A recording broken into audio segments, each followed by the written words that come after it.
Welcome guys to my YouTube channel Shiksha Adda bye are N Sharma. मैं रामनिवास शर्मा आपका host स्वागत करता हूं आपके अपने यूट्यूब चैनल पर। तो गाइस, जैसे कि आप जानते हैं इस चैनल पर बात की जाती है एजुकेशनल रिगार्डिंग, जहां पर आपको मोस्ट प्रोबेबली जो आने वाले गवर्नमेंट एग्जाम्स होते हैं उनके रिगार्डिंग आपको एजुकेशनल प्रोवाइड की जाती है। जैसे कि यहाँ पर CHSL, CGL, CPO और अन्य MTS तरह के GD वगैरह एग्जाम्स। सो गाइस, ज़्यादा देर ना करते हुए हम सिर्फ इतना ही कहेंगे आपसे कि प्लीज़ इस चैनल को लाइक, सब्सक्राइब और शेयर कीजिए, और साथ ही साथ इस तरह के एजुकेशनल वीडियोस पाने के लिए प्लीज़ बेल आइकन ज़रूर दबाइए और नोटिफिकेशन ऑन कर दीजिए। सो गाइस, तो आज हम बात करेंगे ज़्यादातर, जैसे कि हम जानते हैं हिस्ट्री बहुत ही इंपॉर्टेंट टॉपिक है। तो हम जानते हैं कि हिस्ट्री के अंदर मैक्सिमम कि हमें सबको हिस्ट्री पढ़ना पसंद है, मगर ज्यादातर ये लोग नहीं जानते हैं कि हिस्ट्री एक्चुअली पढ़ी क्यों जाए, किस वजह से हिस्ट्री लिखी जाती है या किस वजह से हिस्ट्री पढ़ी जाती है। तो गाइस, ज्यादातर हम जानते हैं कि हिस्ट्री को जानने के कुछ सोर्स होते हैं, राइट। तो उन सोर्सों के बारे में आज पढ़ेंगे हम कि हिस्ट्री आखिर सोर्स कहां से आया, यानी हमें इतिहास के बारे में पता लगे तो कैसे पता लगे, किस वजह से पता लगे, कहां से पता लगे। तो गाइस चलिए देखते हैं। जैसे कि हम जानते हैं कि प्राचीन इतिहास यानी पुराने इतिहास के बारे में, किसी भी तरह का इतिहास हो उसके बारे में कुछ ना कुछ सोर्स होते हैं हमारे। अब सोर्सेस की बात करी जाए तो सोर्स कई तरह के होते हैं, लिखित भी होते हैं, लिपि भी होते हैं और अलिखित भी होते हैं, चिन्हात्मक, प्रतीकात्मक, बहुत तरह के सोर्सेस होते हैं। तो जैसा कि हम जानते हैं प्राचीन इतिहास यानी पुराना इतिहास, उसको 3 भागों में बांटा गया है। फॉर एग्जाम्पल, सबसे पहला भाग है प्रागैतिहासिक काल, जिसे अक्सर पाषाण काल भी कहा जाता है। सो गाइस, इसे कहते हैं प्रागैतिहासिक काल, जिसे पाषाण काल भी कहा जाता है। अब पाषाण काल का मतलब है पत्थरों का युग, जिस समय आदि मानव या पत्थरों से होने वाली चीजें, यह युग है पत्थरों से अपना जीवन यापन करता था मानव। पत्थरों के सहारे ही औजार बनाकर तथा पत्थरों के सहारे ही अपना यानी पत्थर बहुत ही महत्वपूर्ण उनके एक जीवन का अंग हुआ करता था। जीवन जीने की शैली में पत्थर बहुत ही ज्यादा कामयाब हुआ करते थे, उनके कारगर साबित होते थे। अगला पॉइंट है हमारा जैसे आद्य ऐतिहासिक काल, यानी जब हम पाषाण काल से निकल के आद्य ऐतिहासिक काल की ओर बढ़ेंगे, जहां हम ज्यादातर जानते हैं कि ये काल होता है IVC और वैदिक एरा का काल। वैदिक एरा और IVC यानी इंडस वैली सिविलाइजेशन और वैदिक एरा का काल माना जाता है। इसके अंदर यानी यहां पर हम जब पहुंचे, जब मानव विकसित हुआ, उसने पत्थरों की खोज से आगे बढ़कर पत्थरों के ही साथ साथ और दूसरी धातु वगैरह का भी इस्तेमाल करना शुरू किया, खेतीबाड़ी के लिए, औजारों के लिए। क्योंकि हम जानते हैं कि पाषाण काल के अंदर ज्यादातर खेतीबाड़ी के लिए भी सही, क्योंकि मानव को उस समय खेती नहीं आती थी, तो ज्यादातर वो शिकार पर ही निर्भर रहता था, जिस कारण वो पत्थरों से औजार बनाता था। फिर आगे देखते हैं, उसके बाद आता है ऐतिहासिक काल। इस काल को हम जानते हैं 6ठी शताब्दी ईसा पूर्व से, यानी धार्मिक आंदोलन के पॉइंट ऑफ व्यू से। यहां से हम कहते हैं कि धार्मिक आंदोलनों की शुरुआत हुई थी। तो गाइस, जैसे कि हम जानते हैं कि पाषाण काल में लिखित साक्ष्य यानी लिखे हुए किसी प्रकार का कोई भी साक्ष्य नहीं मिलता है। उसके बाद आते हैं हम पुरातात्विक साक्ष्य। तो पुरातात्विक साक्ष्य यहाँ प्राप्त तो होते हैं, यानी पुराने समय की कुछ चीजें, कुछ उनके बनाए हुए औजार, पत्थर, वो सब प्राप्त होते हैं। रही बात लिपि की, यानी हम जिसे कहते हैं आमतौर पर लिखने की भाषा या यूं कहें लिपि, तो यहाँ पर लिपि ही नहीं थी, क्योंकि जब लिपि नहीं होगी तभी तो लिखित साक्ष्य कहां से प्राप्त होंगे। अक्सर लिखित साक्ष्य वहीं से प्राप्त होते हैं जहां लिपि पाई जाती है। तो लिखित साक्ष्य ही नहीं थे, लिपि ही नहीं थी, लिपि का ज्ञान नहीं था, तो लिखित साक्ष्य भी नहीं मिल रहे थे, राइट। उसके बाद आते हैं IVC और वैदिक एरा। वैदिक एरा में हमें यहाँ पर लिखित साक्ष्य तो मिले, यानी यहाँ पर लिपि का ज्ञान तो है मनुष्य को और लिखित साक्ष्य भी मिले, लेकिन यहाँ पर वो लिपि ऐसी थी जिसे हम पढ़ नहीं सकते। इट मीन्स हमें उसके बारे में किसी भी प्रकार की कोई जानकारी नहीं प्राप्त होती है इस एरा के बारे में। यहाँ पर लिपि है लेकिन उसके बारे में हम पढ़ नहीं सकते हैं। तीसरा कहता है यहां पर लिखित साक्ष्य मिले। यानी जाहिर सी बात है, जब इंडस वैली सिविलाइजेशन वैदिक एरा के बाद जब मनुष्य और प्रगति करता है, तब यहां पर लिपि का भी विकास हुआ, जिसके बारे में हमने थोड़ा जाना, और यहां लिखित साक्ष्य भी मिले, क्योंकि हम उस लिपि से ही ज्यादातर संबंध रखते हैं। तो ऑब्वियस सी बात है, यहां पर लिखित साक्ष्य हमें समझ में आए, जिससे हम उन्हें समझ पाए। तो चलिए चलते हैं। जैसे कि फॉर एग्जांपल इतिहास के बारे में एक छोटा सा एक ओवरव्यू था कि हमने इतिहास को इस तरह से हमें बांटा गया है। अब इस तरह से बांटने का साक्ष्य यही था कि हमें स्रोतों के बारे में जानना था कि कहां से स्रोत मिलते हैं, क्योंकि स्रोत हमें मिलते हैं अक्सर कैसे, पुरातात्विक, शिलालेख, लिपि, लिखित चिन्ह, गुफाएं, इन सब में मिलने वाली चीजों से। अब स्रोत के कई और साधन भी होते हैं। यानी अब हम बात करते हैं आधुनिक विश्व में, अगर बात करें इतिहास की, तो इतिहास के बारे में जानने के लिए आज के वर्तमान समय में हमारे पास कुछ चीजें होनी चाहिए, या फिर यूं कहें लोगों को इतिहास के बारे में कैसे आगे बताया जाए, कैसे पता लगे, उसके बारे में कुछ जानकारियां भी पता लगे। तो जैसे कि हम जानते हैं इतिहास, इतिहास शब्द कहां से गढ़ा गया, कहां से आया ये शब्द? ये शब्द आया है ग्रीक भाषा से, यानी रोम।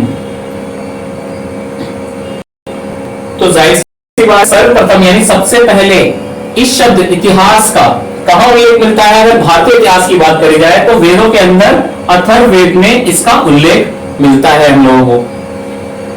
जैसे कि हम जानते हैं कि जो इतिहास के जनक, यानी इतिहास के बारे में, इतिहास के स्रोतों के बारे में, इतिहास की जितने भी साक्ष्य मिले हैं, या यूं कहें इतिहास के बारे में अगर पढ़ने की बात करें तो वहां के जनक यानी फादर ऑफ हिस्ट्री कहा जाए हेरोडोटस को, ये भी कहां से बिलोंग करते थे? यूनान यानी रोम। और इनकी बहुत ही फेमस बुक है हिस्टोरिका, जो कि इतिहास पर लिखी हुई बुक है।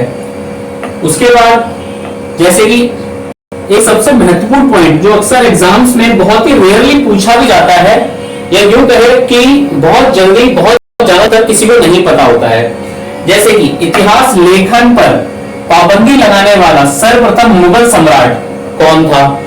या यूं कहे किसी व्यक्ति ने, उस मुगल सम्राट ने इतिहास लिखने पर ही पाबंदी लगा दी थी, रोक लगा दी गई थी, ताकि कोई भी इतिहास के बारे में या उस कालखंड के बारे में जानकारी ना प्राप्त कर सके आगे वर्तमान में या भविष्य में।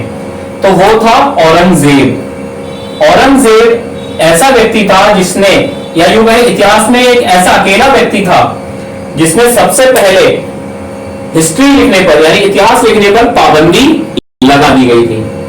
चलिए, जैसा हम जानते हैं आगे कि इतिहास का सुनियोजित इतिहास वीएल स्मिथ ने लिखा था। सुनियोजित का मतलब होता है बिल्कुल स्टेप बाय स्टेप, यानी बात करें अगर प्रागैतिहासिक काल की, आद्य इतिहास काल की, ऐतिहासिक काल की, या हम आज जो पढ़ रहे हैं, इसी को ही सुनियोजित कहा जाता है। यानी सबसे पहले हम बात करेंगे सबसे पाषाण काल की, फिर उसके बाद आद्य ऐतिहासिक काल की, फिर ऐतिहासिक काल की, राइट? तो इसको इसी फॉर्म में कंटिन्यूटी में लिखते वक्त ये चीज किसने की थी? वीए स्मिथ ने। इन्होंने लिखा था कब? 1904 में। और इनकी पुस्तक आई थी अर्ली हिस्ट्री ऑफ इंडिया, या यूं कहें हिस्ट्री के बारे में, इंडियन हिस्ट्री के बारे में। तो उनकी पुस्तक थी अर्ली हिस्ट्री ऑफ इंडिया, यानी भारत के बारे में इतिहास जो भी दर्ज है सुनियोजित तरीके से, तो उसके बारे में इनकी पुस्तक बहुत ही कारगर होती है। चलिए, जैसे एक फैक्ट और हम यहां डिस्कस कर लेते हैं, छोटा सा, जो यहां मेंशन नहीं है। फॉर एग्जांपल, एक बुक है हमारी राज तरंगिणी, जिसको मैं यहां लिख देता हूं, राज तरंगिणी।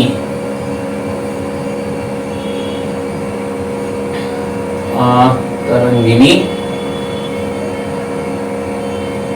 राज तरंगिणी, ये बुक भारत के इतिहास में सर्वप्रथम पहली बुक है जो भारत के अंदर किसी एक खास जगह, यानी अगर मैं कहूं तो कश्मीर के बारे में जानकारी देती है। यानी ये सर्वप्रथम बहुत ही पौराणिक, यानी कहें बहुत ही पुरानी बुक है राज तरंगिणी, जो कश्मीर के बारे में जानकारी देती है। चलिए आगे देखते हैं। जेम्स मिल ये एक हिस्टोरियन थे, जैसे कि वीएस स्मिथ थे, ये भी हिस्टोरियन थे, इतिहासकार। ऐसे हिस्टोरियन थे जिन्होंने इतिहास के कितने खंडों में, 3 खंडों में बांट दिया गया था, 3 खंडों में, जिसको कहा जाता है हिंदू काल, उसके बाद आता है मुस्लिम काल और उसके बाद आता है आधुनिक काल। यानी अगर हम बात करते हैं कि एक समय पर जब इतिहास शुरू लिखा जाता है या होता है, मानव जाति की उत्पत्ति होती है, तो पाषाण युग से होता स्टार्ट होना मानते हैं उसे। लेकिन यहां पर कोई धर्म का जिक्र नहीं था किसी भी प्रकार के। लेकिन धीरे धीरे जब वो आधे ऐतिहासिक काल के अंदर आया, तब यहां पर धर्म का कॉन्सेप्ट नजर आया। यानी खास करके अगर कहें तो वैदिक एरा में, वैदिक एरा में हमारे पास यहां धर्म का कॉन्सेप्ट दिखाई देता है, जहां पर हमने मानव को धर्म के आधार पर विभाजित होते हुए देखा तथा उसकी पूजा पद्धति के आधार पर उसे विभाजित होते हुए देखा। तो जैसे कि हम जानते हैं, जेम्स मिल उन्होंने कहा इतिहास 3 खंडों में बटा हुआ है, हिंदू काल, मुस्लिम काल और साथ ही साथ आधुनिक काल में। आगे चलते हैं, थोड़ा सा इसके बारे में और थोड़ा जानकारी लेते हैं। भारत का नामकरण। अगर हम भारत की अकेले बात करें कि भारतीय इतिहास की बात करें, प्राचीन मतलब पूरे इतिहास के अंदर पूरे विश्व का इतिहास आता है, मगर हम स्पेसिफाई भारत के इतिहास की बात करें अगर, तो भारत का नामकरण किस प्रकार का था? भारत का नामकरण सिंधु नदी के नाम पर रखा जाता है। माना जाता है कि सिंधु नदी के नाम पर ही इस नदी का नाम है। क्यों रखा जाता है सिंधु नदी के नाम पर? कहते हैं ईरानी और पारसी जब यहां पर इस भारत भूमि का जिक्र कर रहे थे, ये यूं कहें, तो अक्सर उनकी किताब है महर-ए-यज़्द। ये आपको जो जानकारी है, ये आपको बहुत रेयरली ही किसी बुक में मिलेगी। तो ईरानी और पारसियों की किताब है, जैसे हमारे यहाँ हमारे वेद हैं, उसी प्रकार उनके यहाँ एक किताब है महर-ए-यज़्द, बहुत ही प्राचीन एशियंट और पवित्र ग्रंथ माना जाता है। इस किताब के अंदर सप्त सिंधु की जगह पर हप्त हिंदू लिखा पाया गया था हमारे। अब क्यों पाया गया था? क्योंकि अक्सर ये ईरानी और पारसी कहें, ये सा को ना हा में बोला करते थे या कहते थे, जिस वजह से हम ये मान सकते हैं कि अक्सर जो सप्त सिंधु शब्द है वो सा की जगह हा से हिंदू से शब्द से बनकर आया था।